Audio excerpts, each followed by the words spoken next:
নমস্কার সবাইকে, আপনারা কেমন আছেন? আশা করি খুব ভালো আছেন। চলে এসেছি আর একটি নতুন ভিডিও নিয়ে। এর আগের ভিডিওতে আপনারা দেখেছেন পুকুর থেকে ঘট তোলা হয়েছে। এখন মায়ের ঘট নিয়ে যাওয়া হবে বাড়ি।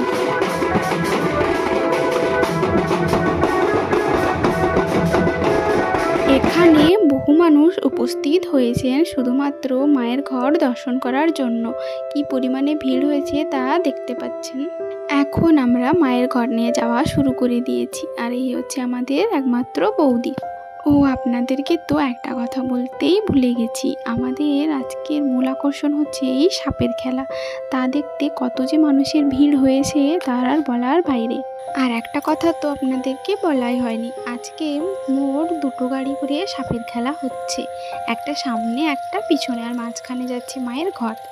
একটা অবাক করা আশ্চর্য জিনিস দেখায়, এই পুচকি বাচ্চাটার গলায় কতগুলো সাপ দেওয়া হচ্ছে তা দেখে সত্যি গাটা শিউরে উঠছে। কিন্তু এই বাচ্চা মেয়েটা একটু ভয় পাচ্ছে না, বরং চুপচাপ বসে আছে। সত্যি ভাবা যায়। এইদিকে আবার ব্যান্ড পার্টির সাথে ছেলেরা সবাই নাচ করতে শুরু করে দিয়েছে। আর এই যে দিদির সাথে আমি, লোকটা কিভাবে সাপের ছোবল নিজে জিভে নিচ্ছেন তা আপনারা একটু দেখুন। সত্যি এইসব সাপের খেলা দেখে গা পুরো কাঁটা দিয়ে উঠছে। ভাবা যায় যেখানে আমরা একটা সাপ দেখলে এত ভয় পাই, সেখানে এতগুলো সাপ নিয়ে এই লোকটা কিভাবে খেলা দেখাচ্ছে। এই সাপের খেলা দেখার জন্য কত দূর দূর থেকে কত লোকই না এসেছেন সত্যি। তারপর গাড়ি থেকে নিচে নেমে এসে ইনি আবার সবার সামনে সাপগুলো নিয়ে খেলা দেখাচ্ছেন।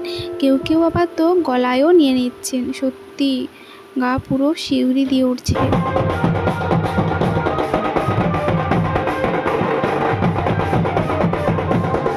এটা হচ্ছে দিদি বাড়ির কাছের একটা গ্রাম দেবীর মন্দির।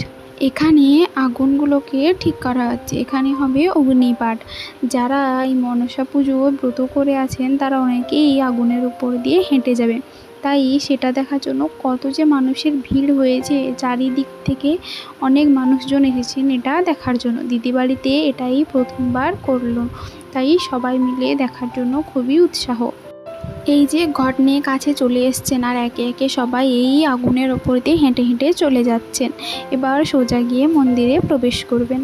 মায়ের ঘট নিয়ে বাড়ির কাছে এবার পৌঁছে গেছেন। এখন শুধু মাকে বরণ করিয়ে ঘরে তোলার অপেক্ষা। এখন মাকে বরণ করিয়ে সবাই ঘরে নিয়ে যাচ্ছে। এখন একটু বোনের সাথে বসে আছি।